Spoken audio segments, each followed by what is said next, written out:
tipo de problema. Minha filha, você não quer ter filho, não? Por favor, chama o Arthur. Ai, gente. Ai, gente. Ai, tá bom, vai. O dever me chama! Salve, missionários! Mais um corte maroto aí do nosso glorioso Mamãe Falei. Dá like aí. Quem não der like agora, na certa é comunista. E bora pro vídeo. Tava vendo isso agora. Caralho, eu não acredito. Acredite se quiser, o Chuck Norris morreu hoje, né? E o Bolsonaro firme e forte. Pois é. Eu não vou fazer piadas de mortes. Vamos lá? Vamos. Põe na tela aí, ó. Aliás, o Bolsonaro tem bem mais novo, né? El Salvador propõe prisão perpétua para menores por crimes graves. Olha só, velho. Vamos lá, sobe um pouquinho. O governo de Nayib Bukele apresentou nesta quinta-feira uma proposta para permitir a aplicação de prisão perpétua a menores de idade que cometeram crimes como homicídio, estupro e integrar organização criminosa em El Salvador. O texto ainda precisa ser analisado e votado pelo Congresso, que tem maioria de parlamentares do partido governista, né? A proposta foi apresentada depois da Assembleia Legislativa de El Salvador, né? Aprovou na terça-feira uma reforma constitucional que autoriza a prisão perpétua para crimes considerados mais graves, como assassinato, estupro e terrorismo. Assim, só uma coisa, eu acho impressionante, vou falar de novo, como um veículo oficial de notícias, que é o Metrópolis, né? Por conta da péssima gestão do Instagram e das redes sociais, eles têm que escrever errados, tipo assassinato com 4 no lugar do A, estupro com V no lugar do U e terrorismo com 0 no lugar do O. Sabe por quê, cara? Sabe por quê? Porque senão dá problema com a plataforma. A plataforma não admite que você noticie essas palavras. Assim, é de uma insanidade isso. O veículo oficial de notícia tem que usar o português errado, senão a plataforma entende que você... Olha, cara, é muito ridículo, né? E é uma finta tão idiota, né? Trocar o O pelo 0 no terrorismo. Tipo, sério, Instagram? Agora nós estamos mais seguros? Nossa senhora, cara. A mudança foi enviada pelo próprio governo, mas ainda precisa ser ratificada pelo Congresso para entrar em vigor. Me manda isso aí no privado, por favor. Aliás, o quê? Vou pensar no seu caso. Ana Henning, deixa eu ver uma coisa aqui. A última que você mandou, qual que foi mesmo? Só pra ver se eu... sim. Então manda esse aí no privado, por favor. O lance é o seguinte. A mudança foi enviada pelo próprio governo, mas ainda precisa ser ratificada pelo Congresso. A expectativa é que as punições sejam adotadas para infratores que tenham ao menos 12 anos de idade. Mano, você tem noção disso? Se você com 12 anos de idade matar ou estuprar alguém, você vai pra cadeia pro resto da vida. Tá? E aqui no Brasil, um moleque de 17 anos, 11 meses e 29 dias... faz o que quer e tem uma Maria do Rosário que fala, não, ele é só vítima da sociedade. Descer um pouquinho. Aí vai falando que apresentou, né, tal. Segundo ele, jovens que entram voluntariamente nesses grupos não deveriam receber o mesmo tratamento que quem pratica crimes menos graves. Descer um pouquinho mais. Vila Toro também afirmou que a legislação penal voltada para menores tem sido usada por organizações criminosas. De acordo com o ministro, esses grupos recrutam adolescentes justamente porque as punições previstas para eles são mais leves. Na mesma sessão da comissão, o Ministério da Defesa afirmou que parte dos homicídios ligados a gangues estarem relacionados às regras atuais. Para ele, mudanças na legislação são necessárias para enfrentar esse tipo de crime. Os caras, mano, posso falar? Os caras lá tão foda, velho. Os caras lá tão foda. Eu vou ser sincero pra você, eu não sei, não tenho opinião formada sobre isso. No Brasil atual, do jeito que a gente tá, eu tendo a ser a favor. Mas olha, mano, os caras são foda, velho. Vamos lá? Rússia recomenda enviar mulheres que não querem ser mães para psicólogos. Nova diretriz do Ministério da Saúde orienta médicos a convidar mulheres entre 18 e 49 anos para exames médicos anuais para avaliar sua saúde reprodutiva. O objetivo, segundo o governo russo, é combater a crise demográfica no país. Né? Olha lá, velho. Você precisa de um voluntário, tá? Para fazer filho. Entendeu, meu? Entendeu a piada, meu? Eu vou mandar um menino ali, ó. Você gostou da ideia, cara? Eu adorei, Arthur. Acho que Fala no mic. combina. Acho que combina com o Arthur. Então tá bom. Vai querer ter filha não? Um cara de mecânico. Tá vendo pelo amor de só? Deus. Esse é o bullying que eu recebo, pessoal, todos os dias aqui. A Rússia quer que mulheres que não desejam ter filhos sejam encaminhadas ao psicólogo para tentar convencê-las a mudar de ideia, segundo uma nova diretriz destinada a combater crise demográfica no país. A medida foi aprovada no final de fevereiro, mas foi divulgada essa semana pela imprensa local. O Ministério da Saúde russo agora recomenda que os médicos encaminhem mulheres que não desejam ter filhos. Ainda segundo o texto, os médicos devem convidar mulheres entre 18 e 49 anos para exames médicos anuais para avaliar sua saúde reprodutiva. Imagina, você chega no psicólogo, nós vamos convencer você a ter filho agora. Aí eu entro assim, ó. Nossa, é pronta. Me interna no CAPS, por favor. Eu tenho problema psicológico. Eu tenho problema psicológico. Me internem no CAPS, porque eu não quero mesmo ter filho. Deve ter algum tipo de Minha problema. filha, você não quer ter filho, não? Por favor, chama o Arthur. Ai, gente. Ai, gente. Ai, tá bom, vai, o dever me chama!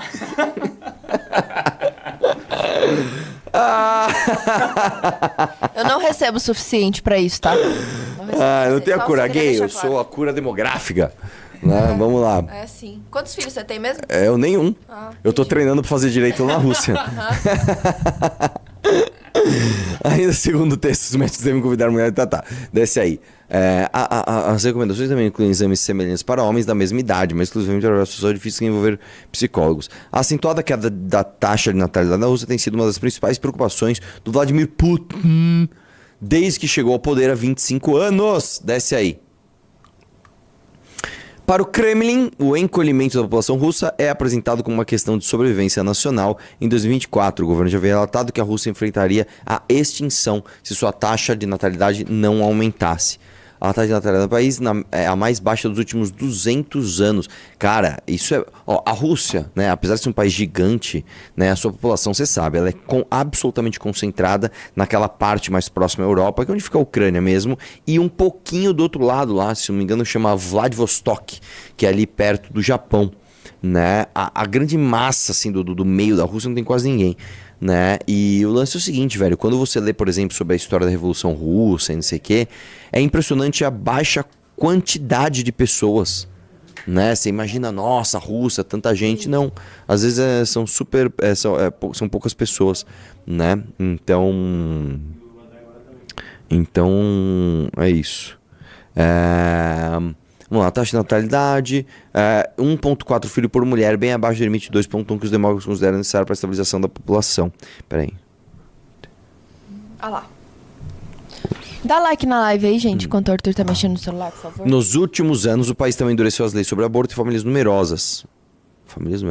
Além de glorificadas na mídia. A família numerosa, né? Se beneficiam de uma série de vantagens econômicas e sociais concedidas pelo Estado. Em outubro de 24, o Parlamento da Rússia aprovou um projeto de lei que proíbe qualquer tipo de propaganda direcionada a adultos sem filhos. Caramba, velho. Desce aí um pouquinho. Isso tem muito a ver, sabe com o quê? Sabe com o quê? Com a propaganda ateísta da União Soviética, tá?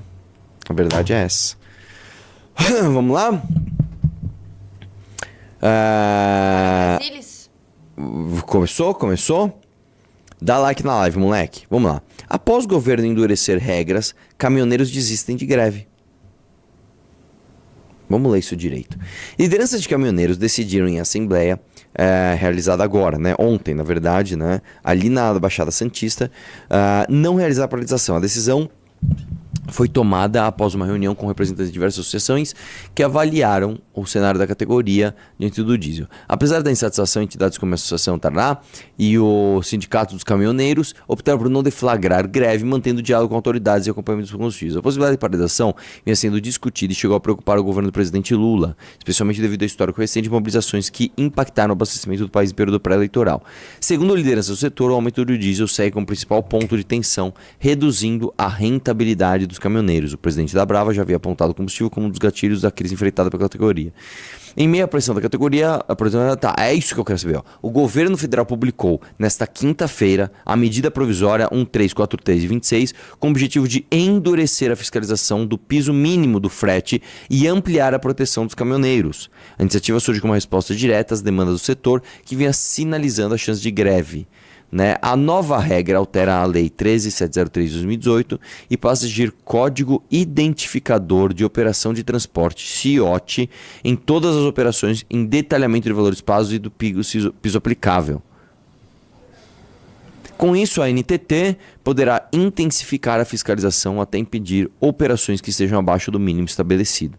Entendi. Então, basicamente, a resposta do governo é o seguinte: nós vamos pesar a mão na regulação de mercado para que o frete siga uma regra específica aqui. Eu não acho que isso seja caminho, tá? Eu vou dizer para você uma coisa. Eu trabalhei com transporte, você sabe muito bem, e o grande desafio do transporte é o seguinte: você fica espremido entre as gigantescas transportadoras. Então, tem transportadora que tem assim 1000 caminhões. Por exemplo, você pega uma das maiores transportadoras do Brasil, se chama Júlio Simões. Eles têm tantos caminhões, mas tantos, que eles fecham uma determinada porcentagem de produção. Eles chegam na Volvo, na Scania, na Mercedes e falam assim: eu quero X% da sua produção anual de caminhões. Aí eles compram esses caminhões zero, usam ali por um ano e pouquinho e vendem nas suas revendas. Eu não sei nem como é que tá hoje isso, né? Mas na época era muito comum você precisar comprar um caminhão, você nem vai comprar zero porque o prazo de entrega era gigante. Você vai numa transportadora grande dessas, uma Júlio Simões, e compra um caminhão usado a preço de caminhão novo. Só que ele está a pronta entrega. É basicamente isso. Esses caras ganham muito dinheiro. E essas transportadoras, geralmente, eles têm os... Não é afiliado que chama, tem um nome ali. Os agregados, né? E geralmente um agregado... E aí, por isso que eu tô falando que transporte é um ramo muito esquisito. Porque ou você vai competir com o gigante, o cara que tem, tipo assim, mano, milhares de caminhões...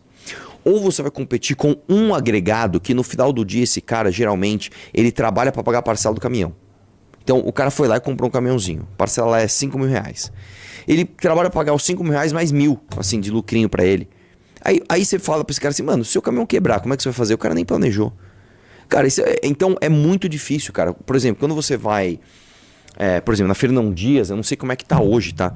Mas aqui na Fernão Dias, principalmente quando ela chega em São Paulo, na época que eu trabalhava com a transportadora, tinham várias pessoas que falam aqueles caminhões bem velhos, assim, frete, né? Frete. Você parava lá, mano, o frete era ridículo de barato. Era um negócio assim, eram absurdos os fretes.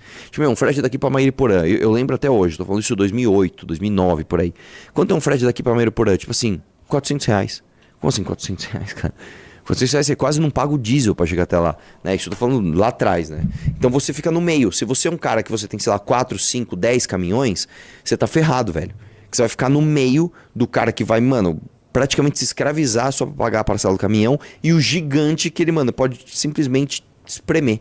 Entendeu? O transporte é um ramo muito complicado, muito. Fora todos os milhares de problemas. Eu lembro um amigo do meu pai, ele tinha uma transportadora. E ele tava migrando para o ramo de motel, né? E ele vendeu a transportadora e comprou um motel. Ele falou: cara, a melhor coisa do mundo é eu ir para o trabalho e saber que todos meus problemas estão aqui, ó, fisicamente nesse lugar. Porque realmente, velho, ficar com um caminhão na rua, no Nextel na época, onde você tá? Tá, o que aconteceu? Como é que tá a estrada? Como é que tá o trânsito? Pô, choveu, pô, teve... Nossa, cara, que inferno, cara. Que inferno. Era foda, transporte era foda, bicho.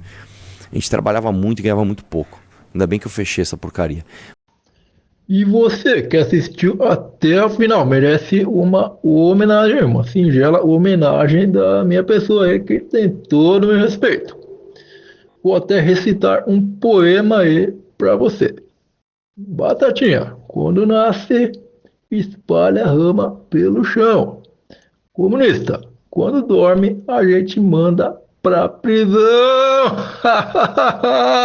Forte abraço aí, até a próxima!